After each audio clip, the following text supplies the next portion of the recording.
Hello and welcome back to the Bo3 Network. We are doing the LEC preseason rundown. We're going to cover the teams and split them up into an S to D tier rankings. Now, I have one team in my D tier rankings. I doubt a lot of you are surprised by this. It's XL. This year has been an absolute disaster for them. They made 3 changes. They brought in Abadaga in the mid lane, Limit in support, and Peach in jungle.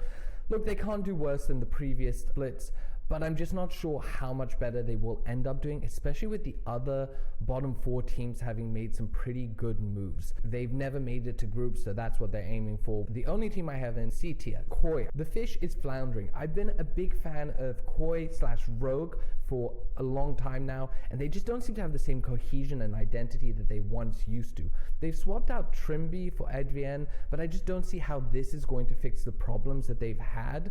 I think it's going to make them a worse team, so I doubt it that they'll get past groups. The aim is top 4. We'll see how far they really get, but if they even make it to groups, I'll be surprised, and I expect them to finish 7th, 8th at best. Now, we have 2 teams that I'm kind of excited about. I don't think they're going to win it in Group B, but I think they have a potential for an upset or to mix up the standings just from veteran experience and some good moves. It's Heretics and Fnatic. Now, Heretics is without a doubt the weaker team. They've made 2 changes. They picked up as Flacket as AD carry and Vitheo in mid lane. Flacket is a great pickup. He deserved to be in the LEC. It's really good to see him back. I think he's going to give them a good boost. And even if he doesn't perform well, the team's kept Jack Spectra in the academy so they can swap him back in. Vitheo has a lot to prove. We'll see how he does in a new environment. I'm quietly bullish on it. But overall, I think Jankos is going to provide a veteran voice. He's been playing incredibly well. Vitheo is without a doubt an upgrade over Ruby, and Flacket in the bot lane will give them a clear identity for how to succeed. I think they're going to make groups. The ambition is to make a deep group run. I'm not sure if that will happen, but it's a step in the right direction. Fnatic, on the other hand, they, I think, have definitely made a step in the right direction. Rekkles is out. He's role swapped to support. Fnatic's dropped him. They picked up Noah, a KT roster academy player from Korea, and they're partnering him with Trimby. Trimby has had a lot of historical success. He's been part of some very good bot lanes. I think he's going to bring some good shot calling. I think he's going to be good in the bot lane. I think this team looked like it was getting better and better, so they're going to continue that improvement. The goal is, without a doubt, top 4. I think they'll end up making a pretty deep group stage run. Now we get to the A tier. These are teams that I think are top 6, have the potential to be top 4, might not always make it. And I think the 2 teams that I'm referring to mostly are Astralis and SK. And no surprises about this. They're very similar teams. Both of them have made it to top 4 at one point. SK had success in winter. They dropped off a little bit in spring. They have a very talented team, especially in the bot lane. A little bit lack of experience.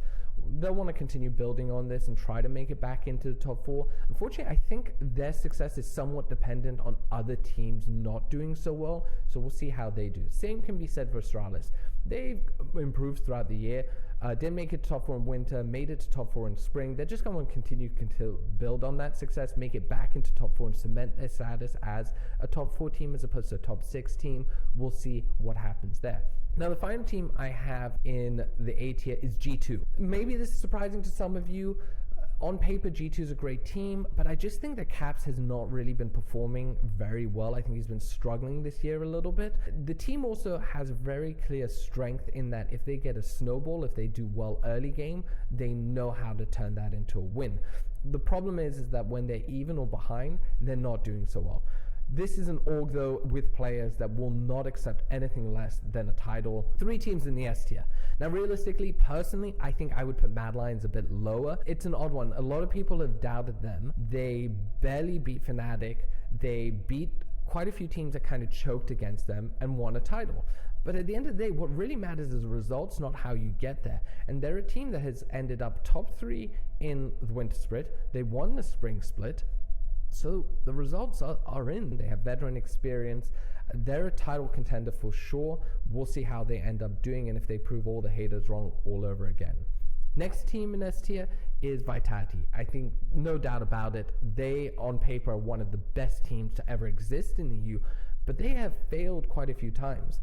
In spring, after picking up Upset, they looked really good all the way until playoffs where they had an epic collapse and choke.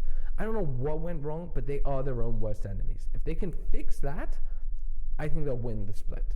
But that's a big if. Finally, we have BDS. What an exciting team. What an exciting run. They have a clear identity. They know their strengths. They know their weaknesses. And they have improved so much since the winter. They dominated spring. Let's be honest. They made it to finals, barely breaking a sweat. And unfortunately, they just choked in finals. I think a lot of this has to do with the lack of experience on the team. I think they had a lot of young players who have never been in those positions before. And they were facing off against the Mad Lions, who one was on a pretty impressive run, and have a lot of veteran players who have been in those situations before and know how to deal with the pressure. A great learning experience for them. They're going to be even better for it, and I think they're going to come back and hit the ground running and be dominant this split again, and I wouldn't be surprised to see them back in the finals and win it all this year. But that wraps it up. Those are the rankings. We'll be doing an LCS ranking when and if the LCS actually kicks off, but that wraps it up. Looking forward to covering the LEC. Thanks for tuning in. Please like and subscribe. Bye, everyone.